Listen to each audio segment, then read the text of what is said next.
You're listening to Leadership Powered by Common Sense with your host, Doug Thorpe. Here's Doug. Well, hello again, everyone. This is Doug Thorpe, and you're listening to another episode of Leadership Powered by Common Sense. Today, I've got a tag team duo with me. We are going to dip into the world of what is, I guess, technically organizational development, but my guests have such an amazing kind of angle or spin to talk about. I think you'll enjoy what we're going to do today. So together, this is a tag team. They are joint authors in a best-selling book with a second one soon to come out. Ladies first, I want to introduce Katie Desiderio. Katie, welcome. Thank you, Doug. We're so delighted to be here. You bet. And her partner in crime is Michael Frino. Mike, welcome. Thanks, Doug. Glad to be here. Thanks for having us. Yeah. So as I kind of teased, and I guess let's get started with the book idea. I love the title of it. It's The Beekeeper, right? And is there a second tagline that goes with that title? Yeah, Pollinating Your Organization for Transformative Growth. I love that. I love that. So important concepts, can you give us a little bit of an overarching focus of the book and what you're trying to share with leaders there? Yeah, so the impetus of the book is, really about readers learning from traditional beekeepers. And if you notice in the title of the book, the second E in B is kind of dotted because by the end of the book, spoiler alert, that drops off. And we invite readers to start to think about how they, as leaders, become beekeepers, BE, because there's an undertone of us realizing that we have agency over who and how we choose to be. And sometimes we forget that. And so there's a place of reflection and lens check moments as the protagonist, Catherine, goes through her journey on a vacation that she didn't want to go on, where she's faced with all of these opportunities to have lens check moments, right? What we see depends mainly on what lens we choose. And throughout her journey, she sees these learning opportunities, but also these unlearning opportunities of how she could do things a little different to be better, right? To see things different, to encourage growth as beekeepers do. Michael, anything to add to that? No, so well said. And I think Katie mentioned it, but, you do have agency over kind of who and how you want to be. And, that's why Katie and I, kind of co-authored the book, right? It's, we both challenge each other in different ways. We both maybe come at things through different lenses. And that's really what leadership is about. Not everybody sees the world through the same lens, has the same ideas, but you need that diversity of thought and voice, kind of in your life to help you grow and help you think through things differently, and help see new opportunities to move forward. And really, in the book, Catherine, the protagonist, finds a growth partner, essentially, who also sees things differently and helps her grow in new and meaningful ways. I really like that idea. And there's a couple of threads there that resonate, certainly with me personally, and should resonate with my listener community because we've talked about it frequently here. So the two that I'll tag on immediately is I love this idea of being, B-E, not E, but typically the way I talk about that is simply the question, how do you want to show up? Which essentially is, who do you intend it to be in the moment? And we do, in my coaching work, we do a lot of exploration and development around that kind of that definition of the more perfect self. And so I love what you guys have introduced to us here, this idea of learning and, more importantly, perhaps unlearning. Because how many of us struggle with pre-programming that either we've evolved into or it was just somehow embedded in us at an early age, and it's a ghost we might still fight as time goes on. And the second point that I love is that idea of finding that other influencer in your being, to help challenge ways of thinking and the lens that you're looking through. I really like how you guys have framed this up. So, Michael, if I can ask you, let's talk a little more about the that influencer impact and some of the principles that you've discovered and talk about. Yeah, absolutely. It's funny when we think about kind of, work and life and kind of universe moments, right? We're reminded that like there's people in your life who can have great influence over you personally, professionally, but we think through things at the tri level of leadership. And when Katie and I think about influence, we think about individual influence. How do you individually influence, your personal professional growth? Then we think about it at the team level, like how can you be an influencer for others, a team, and make them, stronger, brighter, richer together.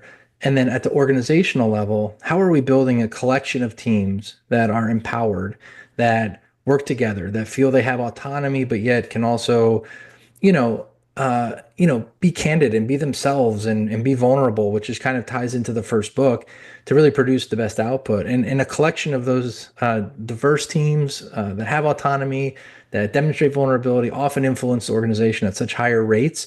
And that's collectively what makes strong organizations. Yeah. Katie, anything to add to that? Yeah. So, when we think about, Mike mentioned the tri level of leadership. I think often there's a reminder for people that we can lead from any seat, right? So influence is the opportunity to see that way, right? That maybe it's not our voice, but we find someone else who has a platform or can be a microphone, right? To help leverage the ways that we can come together to rise. And so oftentimes we're limited by title or position or perceived power. And leadership is right? Nothing to do with position or power. It's about influence and it's about seeing the way forward for human beings. And so I think in that focus, we have the opportunity always to like recalibrate or reset when we need to remind ourselves, right? That it's really all about every organization's most important asset, and that's people. Yeah. And Michael, you introduced or perhaps reinforced again another theme that I've talked about here before, and that is that in the realm of leadership, there are three dimensions to it. You first and very much foremost have to lead yourself before you can lead others, and leading others is kind of that second tranche. And then leading the enterprise is that third, and some would say ultimate opportunity. But let's talk about this pollinating idea. So a leader to, I'm assuming, and you know what we all say about assuming, but I'm going to go ahead and say it. I'm assuming the pollinating is that idea of influencing the team around you and other teams and ultimately the organization. But what do you get into in your book when you talk about pollinating the organization? Yeah, no, it's a good question. When Kitty and I sat down to kind of think through the book about transformative growth, I mean, that was kind of the impetus for the book, right? And we came up with this kind of key term. And as we thought about, okay, what are we going to write? How do we write this fable or this story? We recognize that storytelling is really important in organizations. And the concept of being proximal came into play. And proximal means closest to the center, closest to the heart. So as you think about your question, right? As you think about how can we be a pollinator? It's about thinking about how can you place yourself at the center of other people's growth, your own personal growth, but also your team's growth. Because if you're thinking about the human beings and you're thinking about the people and they feel empowered to do their best work, and you're encouraging them, right, breaking down barriers, reducing roadblocks in them for them to go succeed, then that's how organizations perform at a high level. And in the book, we see that happening, right? And it doesn't have to be a massive change, but in the book, um, Henry, who is kind of the beekeeper in a sense, in the real term, becomes kind of a growth partner for the protagonist, where he's sharing ideas and giving concepts and giving leadership lessons through the hive and how he manages bees. And then that becomes transferable into the organization as Catherine is reflecting and thinking about like how does this apply and sharing that with her team. So I think leaders have it's incumbent upon them to kind of take those little moments and share, but encourage the team to see and reflect on that information and do with it what they want, right? And get to choose who and how they want to be, but kind of empower them with messages or encouragement. And that's kind of the theme throughout the book. It's these little subtle things that happen at the leadership level that kind of permeate and have a ripple effect in the organization. Well, help me if you will. This might be one of those learning and unlearning moments. So I frequently write and speak about the value of mentorship. My life story, for those who maybe haven't heard it yet, I grew up the only child of a single mom, and she had the unimaginable and amazing wisdom to surround me with mentors. She had no desire to remarry for a lot of reasons, but for my development, she introduced me to the idea of mentorship, and I had a whole cast of guides and Sherpas that came along at every stage of my development up until I graduated from high school and went off to college. But at that point, I was confident enough in the process that guess what my job one on campus was when I went to college? I started looking for mentors, people that I could connect with and who had the willing heart. And of course, as many college campuses are, it was a target-rich environment for doing that because, educators that are really in it for the right reason, that's exactly what they want to do. So it was a great opportunity. And I've subsequently really enforced that idea with a lot of my coaching clients. And I've asked them, do you have that mentor person in your circle? And often, sadly, the answer is no, I don't. Yeah. Doug, this is so powerful for so many reasons. As Mike mentioned earlier, we believe in universe moments and people that we connect with. And, what you're saying resonates with me on a personal level. Beyond my work, as an author and in the consulting space, I'm a faculty member at Moravian University, and it was a second career for me. And the reason I ended up leaving my corporate marketing career was because a previous professor, right, kind of encouraged a Pygmalion effect moment on me. They saw something in me that I didn't see in myself, right? They were longtime mentors and said, you need to come into higher ed. And I was like, I don't ever want to come into higher ed, right? And they asked me 5 times, right, before I said I agreed to come and teach that sport marketing class. And that really fundamentally changed the direction of my life and my future. And so in the space of mentorship, I experienced it and then wanted to go to a university where I had that one-on-one personal touch, right? I talk to my students and alumni every week, right? I'm here. I had a baby. I'm having a career change, right? It's still, right? We stay this fundamental part. Mm-hmm. But it also propelled the work. Mike and I have been working together for over a decade. He lives in Florida. I live in Pennsylvania. There's a space of, right, mentorship. We formed this, right, reference to our star system, right? So when we take the collection of our mentors or people that help us see things or make us better, we're like, who are those members of our star system? And what you're saying is exactly the things that fueled and propelled our second book, which is called The Stargazer. And in The Stargazer, it's about identifying the people in your star system, right, that help you shine brighter, better, richer, stronger. And so it's not just about going on the journey alone, but what your mom so wisely, right, encouraged is that we need to surround ourselves with people, right, that help us grow, that help us to be better, that help us learn, but also help us to unlearn. Mm-hmm.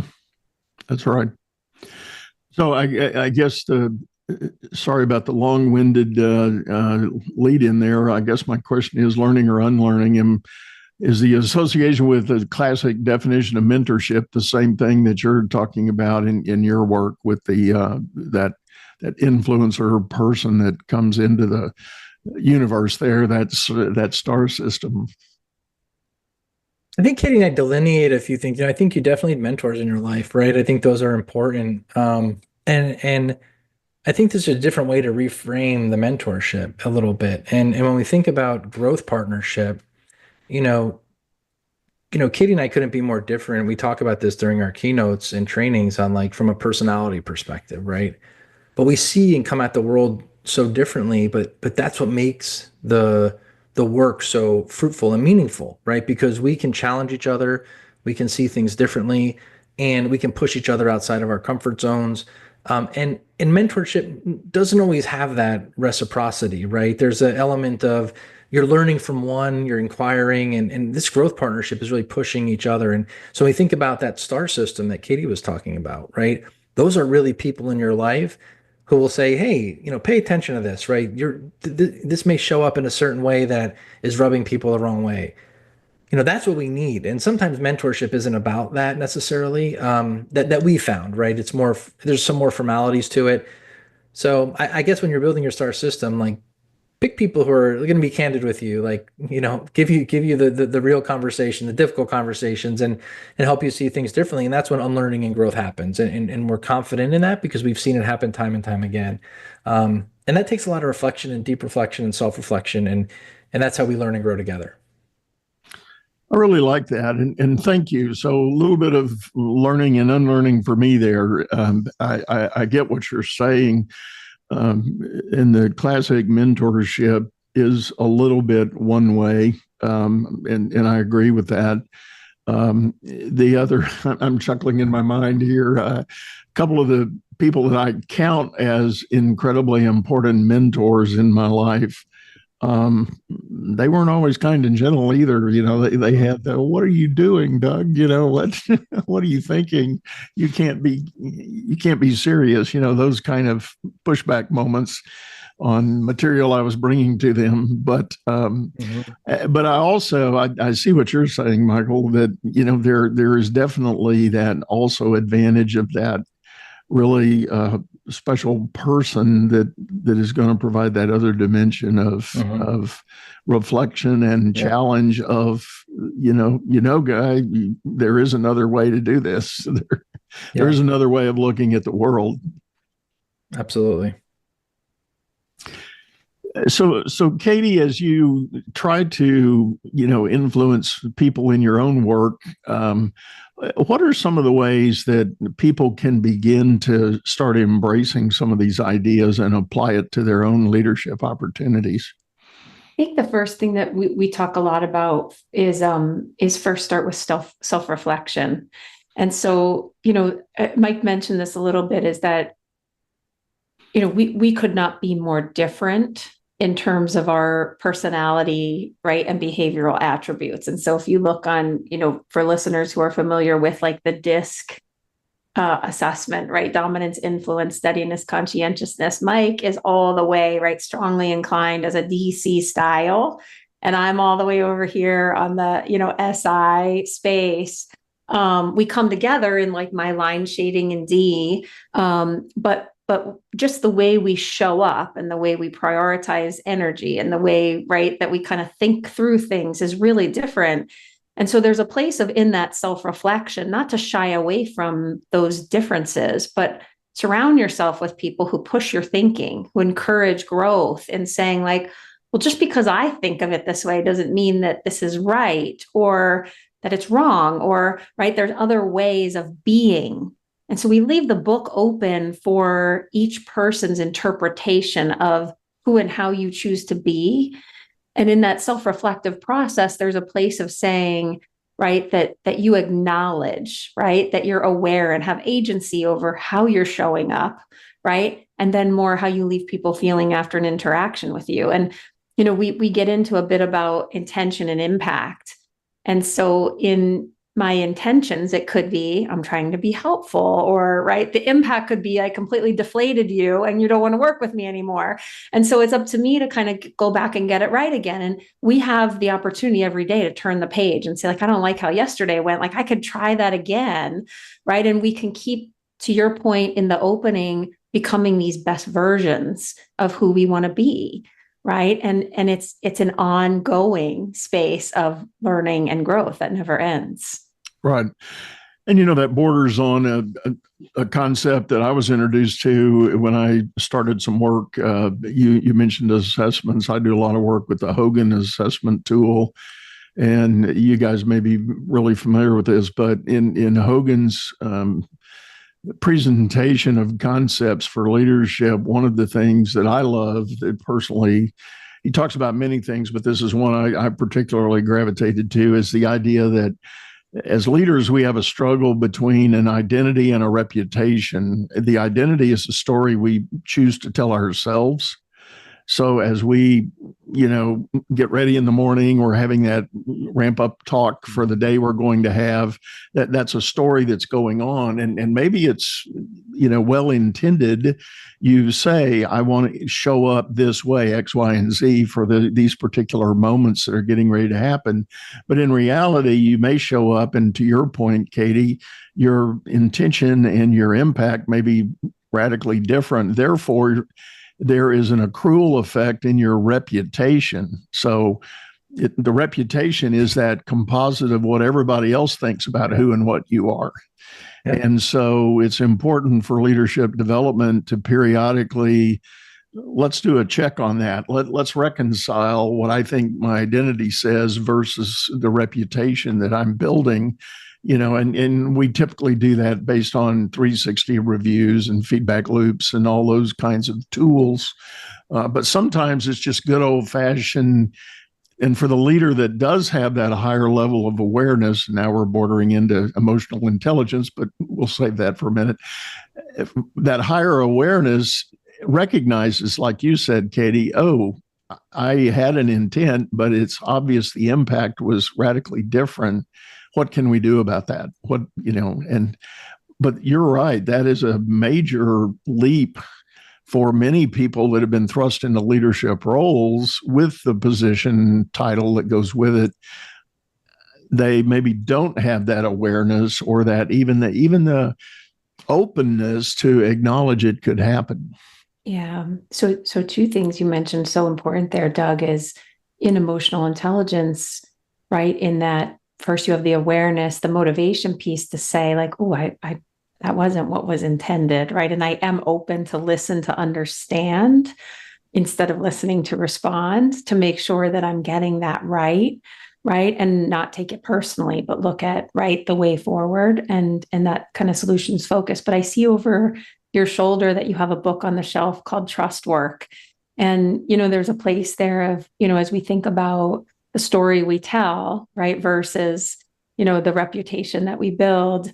Mike and I do a lot of work in the space of really deconstructing, right, trust and thinking about the commitment, right? Do we do what we say we will do, right? Is there consistency in how we show up? How do we communicate with people? Is there an undertone of care, right? Thinking about how people are receiving the message versus how we want to say it, right? And do we show up in that place of, the commitment to just overall competence building, right? Not only about the work we do, but about humans and about context and situations. And again, that motivation to lean in and say, I want to get it right? I am open enough to understand and try again.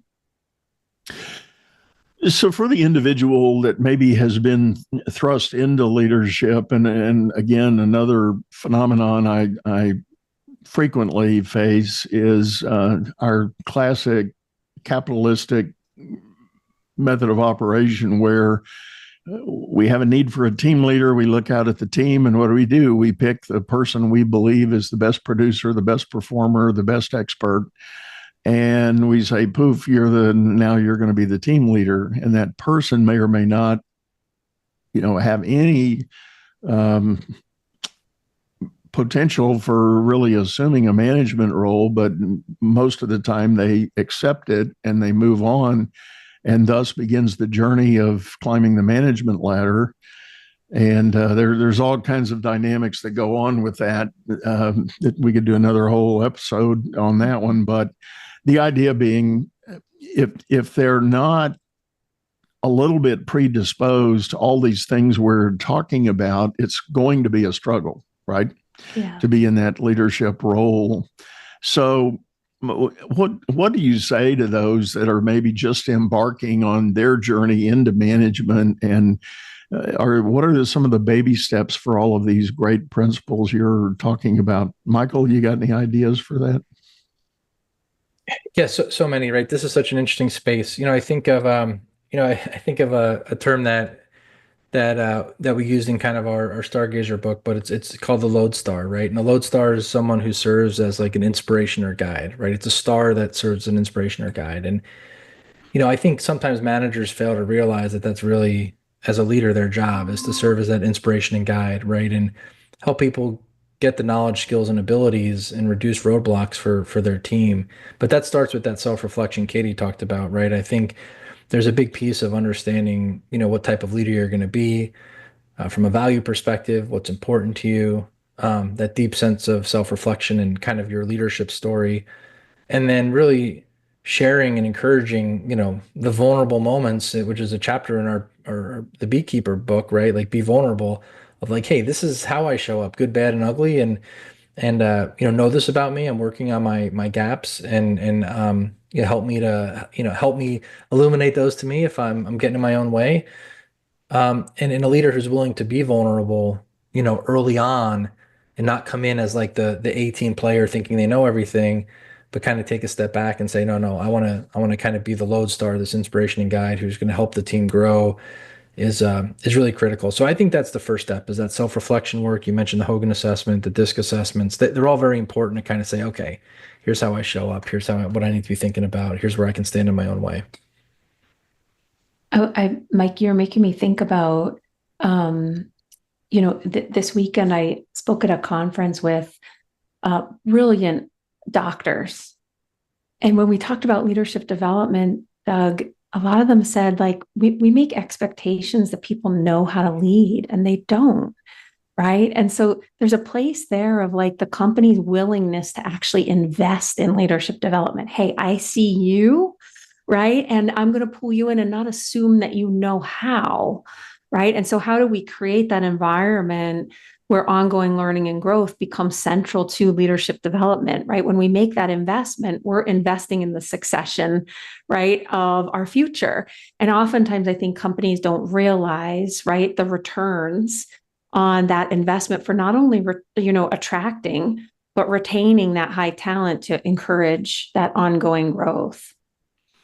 It is, I agree with you that leadership development, that investment in those that have been put into those roles, it's sad. I think there's still a prevalent pattern that says most companies don't really offer that opportunity until that individual's already been up through 2 or 3 promotions. So the giant question mark, what happened at the levels 1, 2, and maybe 3 before they were introduced or given this opportunity to really develop as a leader?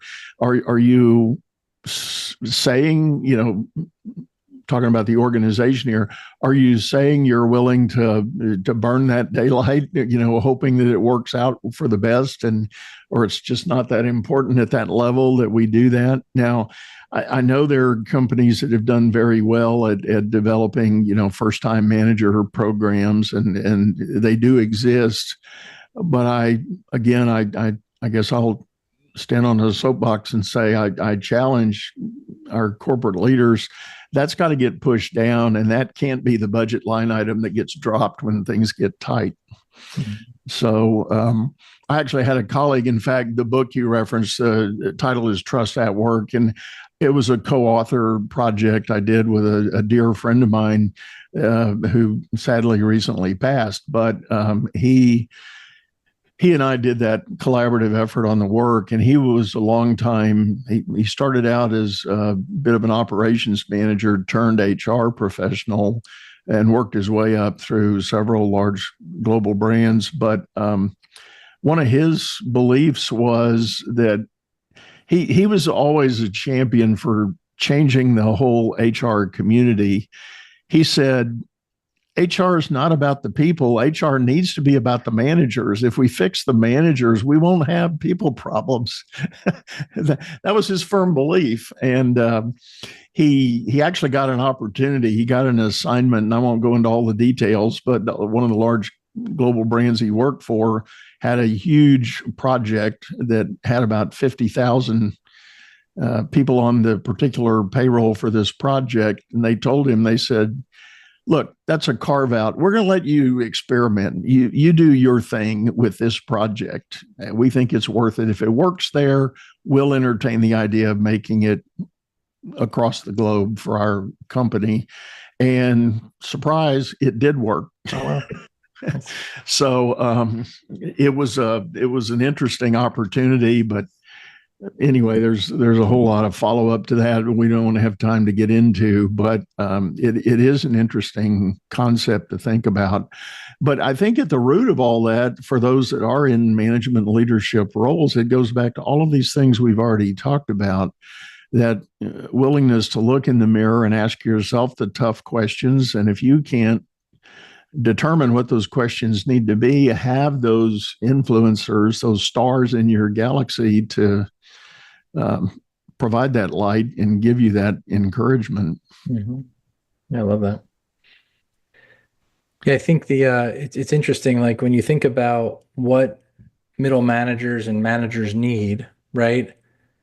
It's oftentimes there's functional gaps in their ability to lead teams or execute, or optimize performance.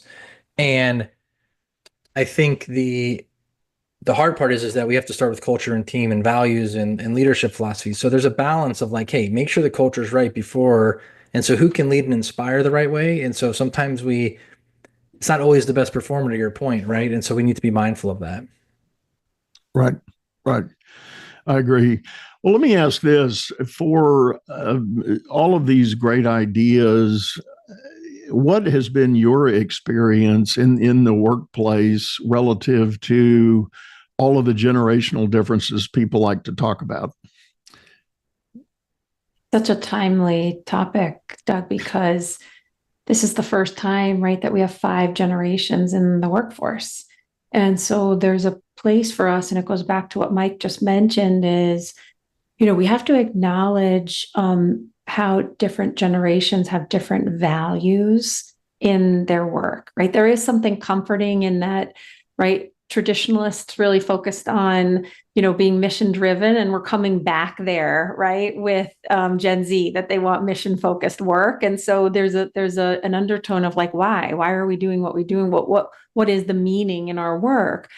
But there's a discernment of creating that environment that Mike mentioned, where all generations can come together to bring their gifts, right? To thrive in that space, and not leaning toward like, the eye roll over one or the other because we're different, or because, right, we've had different life experiences that encourage how we show up and value work, right? Or the meaning of our work, or however that translates, but rather come in with a curiosity, right? To get that understanding of what's important to you, right? And what's fueling you. And right. And when we open up a dialogue where we're understanding that, we're not making people unintentionally feel bad about what's important to them, right? Or what's driving them in the alignment of, right, the purpose of the organization, the alignment to the values of the organization. And so in those ways, it's like, how do we invest in creating that culture, right, that really welcomes those deep level diversity differences for us to come together and thrive? Yeah. I often talk, and I've gone on record as a little bit of a contrarian, but demographically, I'm square in the boomer definition, and I fight with most of my peers to avoid what was for us the classic command and control approach to management and leadership. And that was the dominant style and structure in, when we all entered the workforce. The country and the world was coming out of the big world war, and there was a permeation of military thinking, I think, and command and control was the game.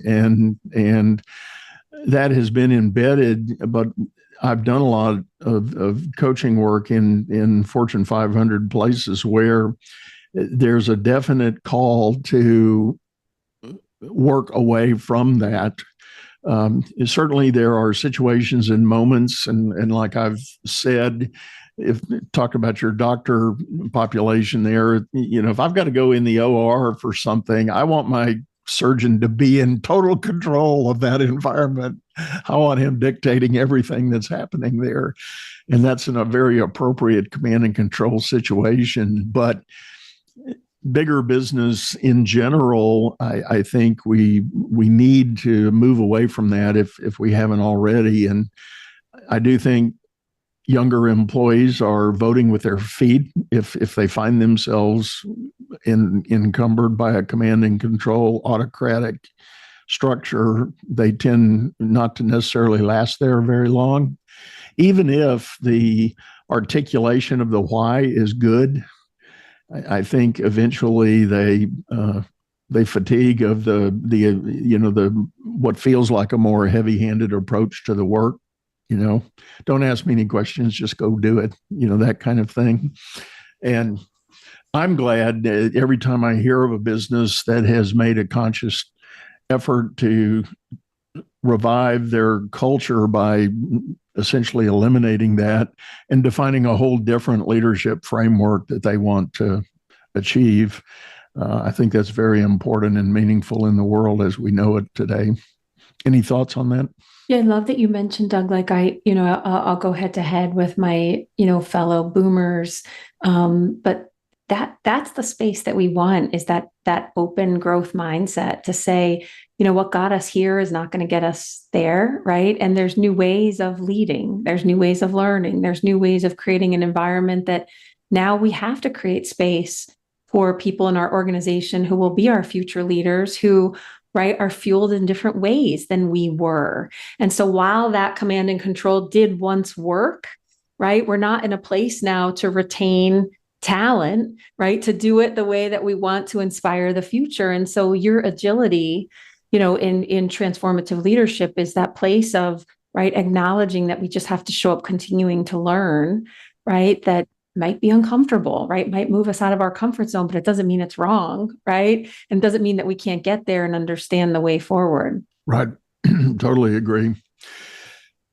Michael, any last words? I know we're about up on time here. We need to wrap this up, but any other parting thoughts? Yeah, no, I think it's been great conversation. And I mean, I think the overarching theme here is that, leadership, at all levels, it starts with you as an individual. And if you kind of approach life with a kind of vulnerable mindset and this concept of being proximal and placing yourself at the center of learning and growth for your team and organization, that great things will happen. And that vulnerability is really the catalyst for, I think, a lot of growth in organizations and people. And so find your star systems. I mean, find the people in your life who will help you grow. Find the people in your life who will challenge you, push you out of your comfort zone. And that collection of stars really is what will help propel you and teams forward in the future.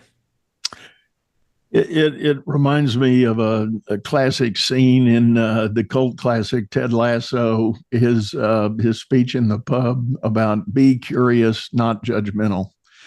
I've even found a T-shirt that has that on it, and I'm excited to go out in public in that T-shirt. And you won't believe the comments I get when people see me in that shirt. But it's be curious. I think that's the watchword for leaders. Be open, ask these questions, ponder and explore the opportunity to learn and unlearn. I love that phrase, Katie. Thank you for introducing that to us. Sure. And Doug, thank you for having us. This has been wonderful, thought-provoking. And Mike and I are just, delighted to be here with you. So tell us a little more about the new book that's coming out, and we'll have all that information in the show notes, folks. But what's the name of the new one again? Yeah, so the new book is called The Stargazer, Unleashing the Brilliance of Building Brighter Teams. And, it is also a leadership fable. You'll see some undertones of things from the Beekeeper that are sprinkled into the Stargazer. You don't have to have read one to understand the other. It's available for pre-sale now and will be on bookshelves in March 2025. Awesome. Well, thanks to both of you, Katie and Michael. I really appreciate you sitting in. And as always, folks, we will have their links both for social media contact and the books that they've mentioned on the show here. I do like to remind you that we've got a video version of this over on YouTube, channel by the same name. So if you're on your favorite streaming service right now, check out the video archives over there. But for now, we're going to sign off, say goodbye. Go out there and make it a great day. You've been listening to Leadership Powered by Common Sense, hosted by Doug Thorpe.